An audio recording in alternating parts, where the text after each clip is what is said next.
Ste, secondo te come me la cavo col cirillico? Ma, a vedere? Ma cos'è la pasta Goi?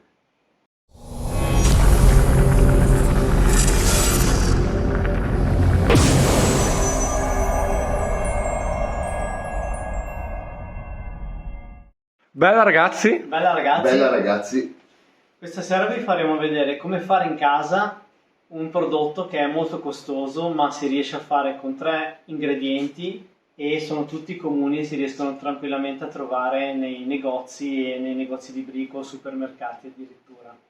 Si tratta della pasta Goi. Pasta Goi è una pasta lucidante che è nata intorno al 1930 e quindi dopo 100 anni viene ancora utilizzata tantissimo. È nata nell'Unione Sovietica e pasta Goi praticamente si chiama così perché Goi è l'acronimo di 3 parole russe che sono l'Istituto Ottico Nazionale. Infatti, dove è nata questa pasta, praticamente si facevano le ottiche per sistemi di puntamento, strumenti molto delicati e altre cose a livello militare. Poi questa pasta è stata riutilizzata e riformulata in varie formulazioni diverse con altri ingredienti, però è sempre stata utile fino ai giorni d'oggi e ora vedremo un attimino come farla. Da cosa è composta questa pasta? È composta sempre da 3 cose: un grasso, un legante e un abrasivo. Allora, la prima formulazione a me viene da ridere perché ai tempi si usava tantissimo il sego, il grasso di animale, il grasso di bue, per fare tantissime cose, adesso sarebbe vietatissimo.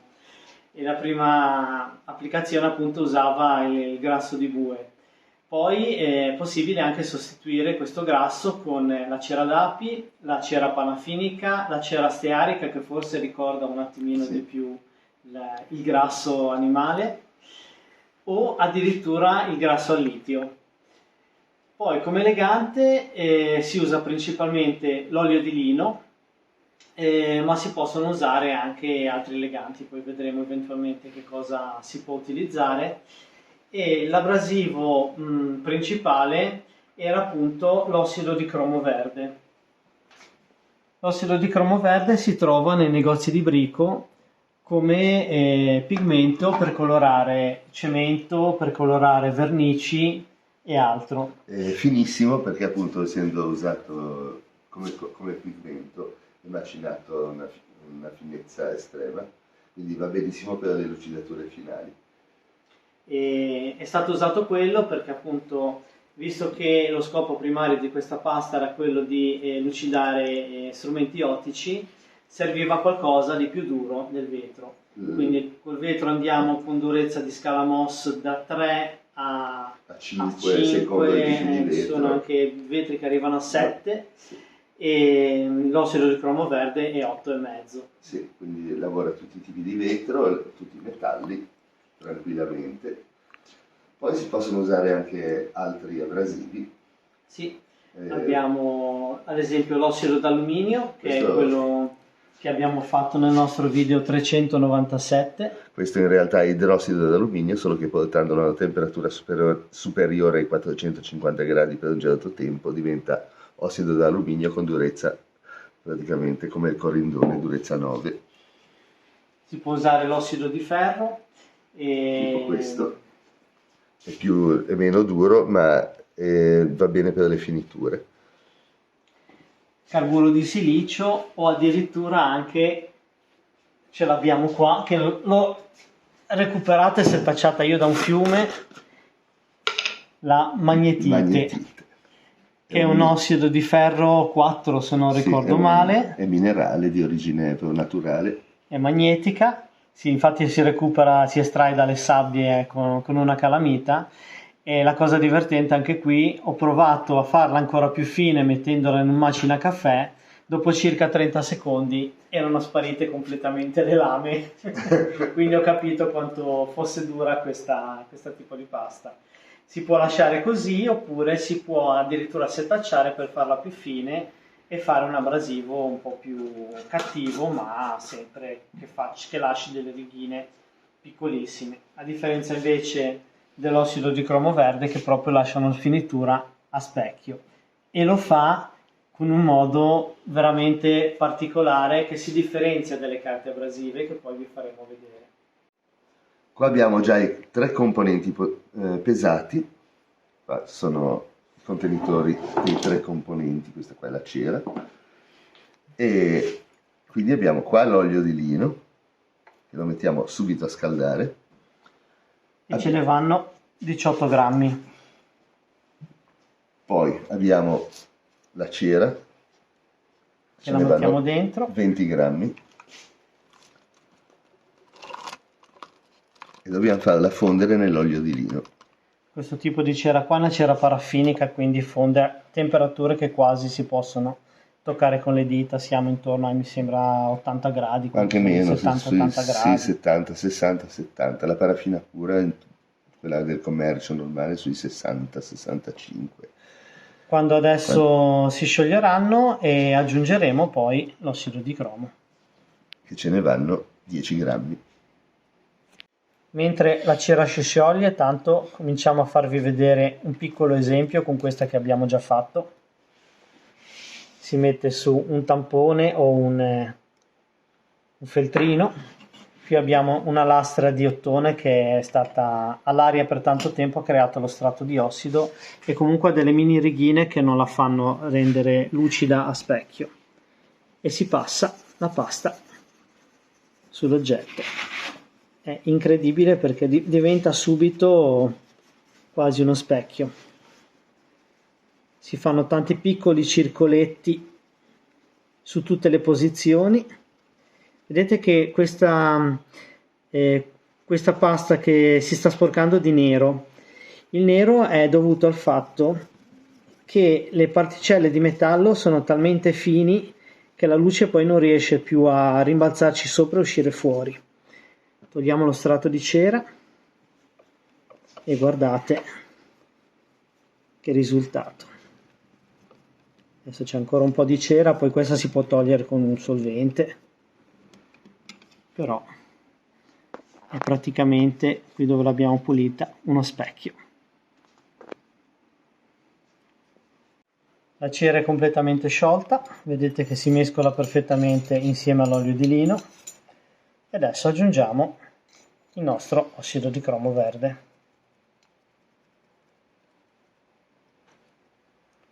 L'ossido di cromo è molto pesante, per cui se adesso smettessimo di mescolare questa cera, piano piano si depositerebbe sul fondo. Per cui il trucco è poi, una volta mescolato il tutto, portare al di fuori del fornello, magari anche su un pezzo d'alluminio, insomma, per farlo raffreddare prima, e continuare a mescolare. Quando cominciamo a vedere i primi grumi che si formano, ormai diciamo che il prodotto ha raggiunto una densità tale che non permette più all'ossido di cromo di scendere e lo possiamo colare nello stampo. Per lo stampo, in questo caso, abbiamo deciso di riciclare questo che avevamo fatto con la scritta extra. Quindi adesso aspettiamo che si raffreddi un pochino e poi faremo la colata. Ecco qui che cominciano a formarsi i primi grumi, per cui è arrivato il momento di colarla. Mi brucia un pochino, ma io mi prendo 2 di questi e via.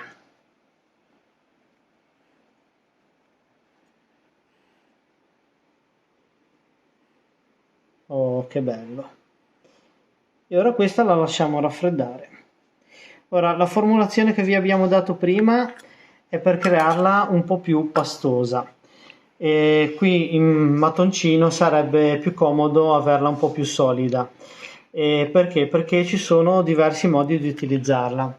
La cosa bella è che possiamo cambiare questa formulazione a nostro piacere, funzionerà sempre e avrà caratteristiche diverse che possiamo, diciamo, personalizzare in base a quello che dobbiamo fare. Se ci serve una cosa molto liquida, possiamo aggiungere un pochino di più di olio di lino, e altrimenti se la vogliamo più solida ne mettiamo semplicemente meno, oppure possiamo aggiungere ancora un po' più di ossido di cromo, però essendo la parte più costosa del prodotto è consigliabile appunto ridurre l'olio di lino, e la cera ha già una sua bella consistenza abbastanza solida e quindi è già sufficiente come durezza. Allora, quella più fluida, un po' più morbida, viene bene per la lucidatura a mano, quella più solida viene bene invece per la lucidatura con le spazzole di feltro, le vari tipi di spazzole da applicare alla mola o al trapano. Abbiamo una qua di quelle piccoline per il Dremel, ma ne vendono poi anche di grosse, addirittura da attaccare al flessibile per poter fare lavorazioni di lucidatura ampie, di grandi superfici. Questa pasta è bellissima perché riesce a lucidare tutto, riesce a lucidare l'alluminio, l'acciaio, il rame, l'ottone, il vetro, e non ci fermiamo solo ai metalli, riusciamo a lucidare plastiche come l'ABS, il PVC, ma anche plastiche che normalmente non si riescono a lucidare con la carta vetro, come ad esempio il nylon. Poi il policarbonato naturalmente si può lucidare, il metacrilato, il plexiglass l'hai già detto. Sì. Il principio su cui funziona, sì, qui abbiamo di nuovo la nostra lastrina che gli abbiamo tolto lo strato di cera con un po' di solvente. Il principio su cui funziona è molto particolare. Immaginiamo il nostro materiale che abbia tutta una serie di rugosità di questo tipo. Se noi andassimo a lavorarlo con una carta vetro, quindi la carta con tutti i pezzettini di vetro irregolari incollati, andremo sì a togliere le creste, ma andremo anche a fare altre nuove incisioni, altre nuove rigature. Quindi saremo costretti a passare una carta vetro di spessore di grana sempre più fine, fino a quando poi questi picchi qua non faremo altro che arrotondarli, ma creeremo altre righe, e guardandolo ad esempio col riflesso col sole la vedremo sempre rigata quella superficie lì. La pasta Goya ha questa particolarità: la cera va praticamente a infilarsi, a riempire tutti questi spazi concavi, e per l'effetto dei flussi laminari, cioè il fatto che un fluido si comporta in un modo tale che è come se fossero tanti fogli di carta sovrapposti l'uno sull'altro che possono scivolare l'uno sull'altro, per mezzo di questo effetto qui praticamente si formerà una cosa del genere: ci sarà l'altro strato di cera che scivola sulla cera con tutto l'abrasivo qua, per cui non andremo a incidere le parti all'interno o sui fianchi delle righe, ma solamente la parte superiore, e man mano che andiamo avanti questo pezzo diventerà sempre più abraso, andranno a riempirsi sempre i pezzettini più piccoli fino a quando non diventerà completamente liscio, e quindi questo ci permette proprio di fare una finitura a specchio. Ecco, qui il nostro blocchetto si è raffreddato e si sta staccando. Abbiamo fatto un bel lingottino di pasta Goya e ora potremo provare a utilizzarlo su varie cose. Io partirei dall'alluminio. Vi facciamo vedere che tanto nel frattempo ne abbiamo fatta anche una rossa con l'ossido di ferro. È un po' meno aggressiva, si può usare ad esempio sull'argento, non le cose placcate argento, perché comunque essendo un abrasivo non va a convertire l'ossido, ma va proprio a sporcare, sì. Quindi alla lunga poi rischiereste di rovinare l'oggetto, però gli oggetti in argento si possono tranquillamente lucidare con quello. Qui abbiamo dei pezzi di alluminio, qua sono stati fresati. Allora prendiamo il nostro feltrino, questa la rimetterei quasi dentro, così, la nostra pasta, vedete questa consistenza pastosa cerosa. Poi, come avevamo detto, la potete fare della consistenza che preferite. Ha questo vantaggio qua di essere molto economica rispetto ai prodotti commerciali, e sicuramente voi ci metterete molto più ossido di cromo rispetto a quello che comprate normalmente su internet. Comunque sia, se non riusciste a trovare questi prodotti nei negozi, vi metteremo i soliti link nella descrizione del video per poterli acquistare e farli arrivare direttamente a casa vostra. L'alluminio, quando ha una finezza della grana intorno ai 100 micron, è di color argenteo. Quando comincia a diventare intorno ai 50-70 micron, praticamente perde la lucentezza, diventa opaco. Quando siamo intorno ai 30-40 micron diventa grigio, e quando siamo dai 4 ai 10 micron diventa nero, e qui è nero. Questo ci conferma che stiamo facendo proprio un lavoro di fino su questo materiale. Praticamente asportiamo dei truccioli microscopici, in realtà sono truccioli, quelli che vengono via, quel nero che avete visto, microscopici. Non serve, guarda, basta pulire semplicemente con un pezzo di stoffa. Qui mi sono lucidato anche l'unghia, è ottimo per le unghie finte perché sono di plastica. Andiamo a togliere la cera e qui vediamo il risultato bellissimo. Sono sparite tutte le righe in pochissimo tempo, e la cosa bella è che proprio riesce a spianare, a differenza della carta vetro, che quando la diamo, anche se andiamo con carta vetro sempre più fini, anche se ci mettiamo un tampone dietro, viene un effetto ottico che fa vedere tutte le onde, e qui invece no. Infatti questo era utilizzato per la lavorazione di lenti e cose particolari di altissima precisione. Questo è uno specchio incredibile. Vediamo se riusciamo a inquadrare il nostro cameraman. Mettiamola alla prova adesso con altri materiali. Sì. Adesso la lucidatura della plastica, sempre con lo stesso prodotto. Questo è un coltello schifosissimo che però per me è anche un ricordo, perché ce l'avevo quando avevo 11-12 anni e andavo in giro per i boschi. Vedete che stando in tasca ha fatto tutte queste righette, se opacizzato. Quindi andiamo ad agire. La cosa ideale è fare dei piccoli circoletti, e se avete una superficie così piccola dove non riuscite, potete passare prima in un senso, che è molto più pratico, poi magari fate delle passate a 45 gradi in un senso, 45 gradi nell'altro. Cercate sempre di fare un movimento che coinvolge tutte le direzioni. Ecco qui già che si vede un po' il risultato. Adesso non sto a insistere, ma con un po' di olio di gomito si ottengono dei risultati veramente spettacolari. Questi filtrini qui che usiamo sono un po' più rigidi, un po' più morbidi, li usano nei centri di estetica, sono comodissimi per fare questo tipo di cose. Ecco qua.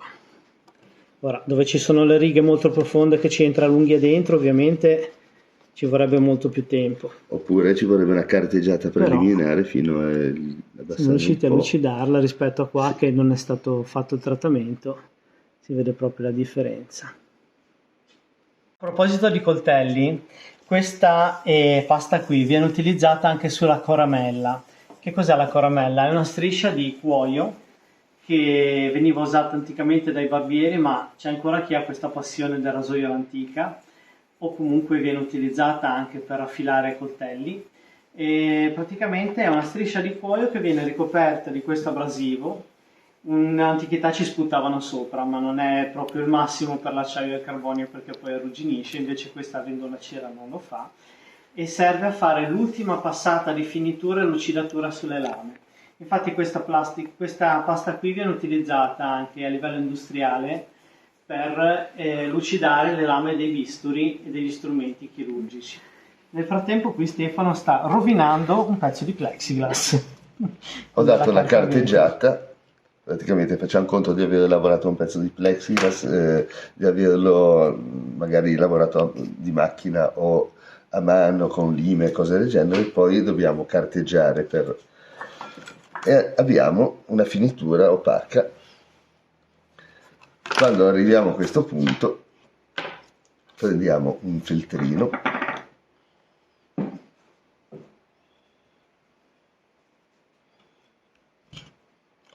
E passiamo la nostra pasta Goi sul plexiglass opacizzato dalla carta abrasiva e vediamo se basta questo passaggio qua.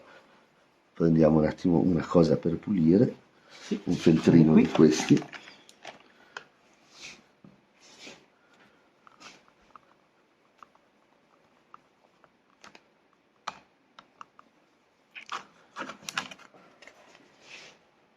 in pochi secondi veramente si ottiene già.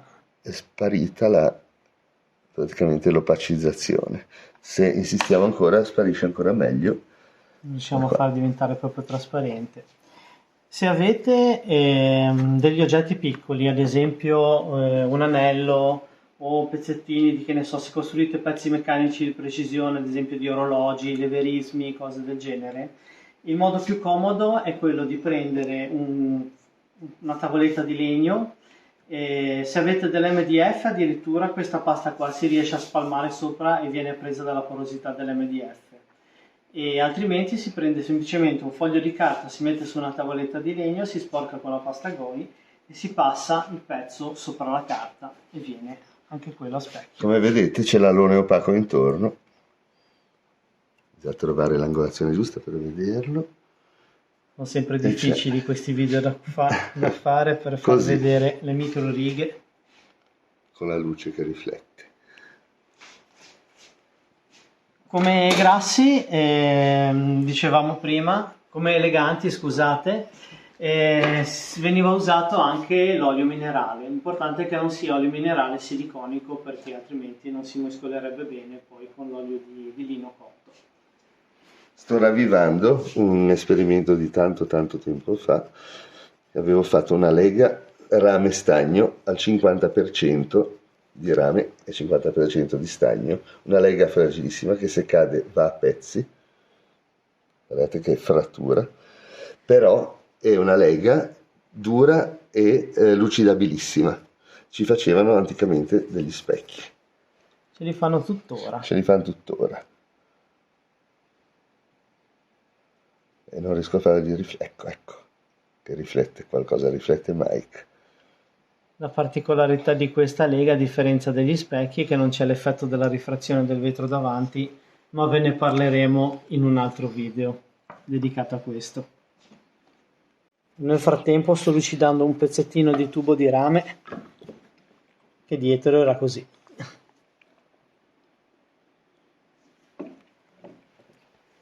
Io invece adesso voglio fare una lucidatura di un tondino di ottone, è un po' massacrato, perciò non è che verrà una cosa magnifica.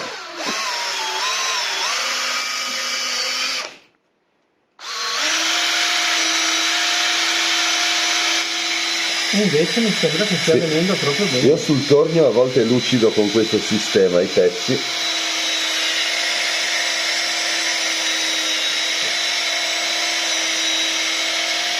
Era anche un po' sporco quel pezzo di ottone. Sì, in mezzo ai ferri e alla polvere.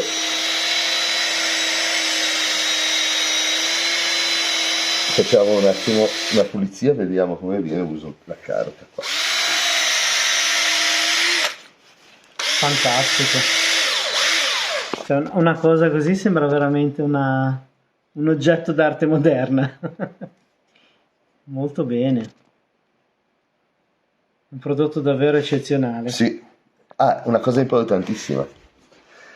I blocchetti di abrasivo ceroso costano, quelli di buona qualità costano tantissimo. Sì. E con questo sistema qua potete fare un blocco così a basso costo e vi durerà 30 anni. Sì, non so quanto pesi questo, sì, ma adesso per fare quel blocco lì ne abbiamo usato 20 grammi e qui ne abbiamo 500 millilitri, non so quanto pesi, ma è molto pesante l'ossido di cromo. Pesa 500 grammi con la plastica. Quindi praticamente ci date qualcosa come 18 camion, 3000 vespe e sì, 600 parabrezza e cose del genere. Ha un costo limitato. E niente, speriamo che questo video vi sia piaciuto Mi sono dimenticato di dire una cosa sul nylon che ci tenevo a dirlo. Quando lo carteggiate con la carta vetro, anche se andate sulle grane fini, la carta vetro tende sempre a fare dei riccioletti che si oppongono al movimento della carta e non si riesce mai a Sì, lucidare. fa dei Questo prodotto pelucchi come è attaccati eccezionale perché riesce a lucidare anche il il nylon. nylon e plastiche dure che hanno questo difetto qui. E con questo, niente, ci salutiamo. Chi ci volesse offrire un caffè ci fa sicuramente molto piacere. Può cliccare qui sopra sulla nostra pagina Coffee. E con le donazioni che ci offrite, noi compriamo sempre nuovi materiali, facciamo ricerche e ci aiutate a crescere, ma anche a livello morale, perché anche semplicemente quell'euro di caffè ci aiuta a avere la spinta per continuare a portare avanti questo canale. Iscrivetevi se non l'avete ancora fatto e mettete un like quando uscite da questo video.